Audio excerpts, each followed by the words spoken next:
ମୁଁ ଆଉ ଗୋଟେ ମୋର ନୂଆ ମିନି ବ୍ଲଗ୍କୁ ଆପଣମାନଙ୍କୁ ସ୍ୱାଗତ ଜଣାଉଛି। ମୁଁ ଏବେ ଠାକୁର ପୂଜା କରିକି ଆସି ବସିଗଲି। ଗରମ ବହୁତ ଜୋରରେ ହେଉଥିଲା ତ ଏଠି ଶୁଭିଲା ଏବେ ମାଛ ବାଲାରେ ଡାକ। ଆଉ ମୁଁ ତ ଖାଉଟି ମୋ ସେଇଟା ମାଛ ନାଁ ଶୁଣିଛି ମାନେ ଆମ କ'ଣ ରହିବ ମାଛ ହଉ ଚିକେନ୍ ହଉ ମଟନ୍ ହଉ ଯାହା ବି ହଉ ନନ୍ଭେଜ୍ ନା ମାନେ ମୋର ତ ମନ ବଡ଼ ଖୁସି। ଆଉ ଦେଖୁନାହାନ୍ତି ଏଠି ମମି ଡାଡ଼ି ଛୁଆ ଖୁର୍ସାସ୍ ଆସିଛନ୍ତି ମାଛ କିଣିବା ପାଇଁ। ମାଛ ବେଲେ ବଢ଼ିଆ ବଢ଼ିଆ ମାଛ ଆଣିଥିଲା। ଆଉ ତାପରେ ମୁଁ କ'ଣ କଲି ନା ଚାହା ପିଇଥିଲି।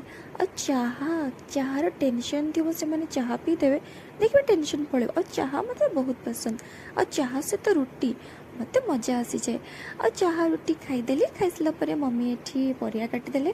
ତାପରେ ମୁଁ ଏଠି କ'ଣ କଲି ନା ଛୁଆରେ ଏବେ ସିଝା ବସାଇଦେବି କାରଣ ଆଇଁଷ କରିବା ପୂର୍ବରୁ ଛୁଆରେ ସିଝା ବସାଇଦେବି। ସିଝା ଏଠି ହେଇଗଲାଣି। ତାପରେ କ'ଣ କଲି ନା ମାଛ ବସାଇଲି। ମାଛ ଦେଖନ୍ତୁ କଢ଼ାରେ ପଡ଼ିବା ପାଇଁ ପୁରା ରେଡ଼ି ହେଇଗଲେ। କଢ଼ାରେ ପଡ଼ିଲେ ତାପରେ ମମି ହେଲେ ଆମର ଘାଣ୍ଟି ପାରିପତା ତ ମସଲା ମୁଢ଼ି ତ ବନତା है ना। ମସଲା ମୁଢ଼ି ଟିକେ ଖାଇଦେଲି। ତାପରେ ଏଠି କ'ଣ କଲି କାର୍ଟୁନ୍ ଟିକେ ଚାଲିଥିଲା ମୋ ଭାଣିଜୀ ଦେଖୁଥିଲା ମୁଁ ବି ତା ସହିତ ଦେଖିନଥିଲି। ତାପରେ କ'ଣ କଲି ନା ସନ୍ତୁଳା। ଆଉ ସନ୍ତୁଳା ହେବାଟା ଆମର ନିହାତି ଦରକାର କାରଣ ଯେତେ ନନଭେଜ୍ ଖାଆନ୍ତୁ ସନ୍ତୁଳା ଟିକେ ଖାଇଲେ ଦେହ ଭଲ ରହିବ।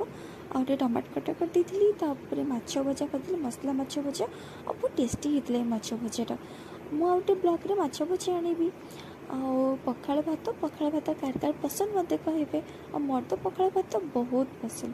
ଆଉ ପଖାଳ ଭାତର କମ୍ବିନେସନ୍ ସବୁ ଖାଇବା ଗୋଟେ ଦେଖୁଛନ୍ତି ତ। ତାପରେ ଦେଖନ୍ତୁ ସଜବାଜ ହେଇକି ଆମର ବର୍ଷାରାଣୀ ଆସିଗଲେ। ତାପରେ ଆଉ କ'ଣ ହେବ ବର୍ଷାର ତାଣ୍ଡବ ଚାଲିଲା। ତାଣ୍ଡବ ହେଇକି ଏଠି ଆମର ଦେଖନ୍ତୁ ମୀନା ବଜାର ପଡ଼ିଛି ଦେଖୁଛନ୍ତି ତ। ଏଠି ଦେଖନ୍ତୁ ଜୁମ୍ କରିକି ଦେଖୁଛି। ଏବେ ଚନ୍ଦନ ଯାତ୍ରା ଚାଲିଛି ନା ଯେଉଁମାନେ ବାଲେଶ୍ୱର ଦେଖୁଥିବେ ସେମାନେ ଜାଣିପାରୁଥିବେ ଯେ ଚନ୍ଦନ ଯାତ୍ରାଟା କେଉଁଠି ହେଉଛି। ଆଉ ଆପଣମାନେ ନିହାତି ଆସନ୍ତୁ ଦେଖିବା ପାଇଁ। ଚ୍ୟାନେଲକୁ ସବସ୍କ୍ରାଇବ୍ କରିଦିଅନ୍ତୁ।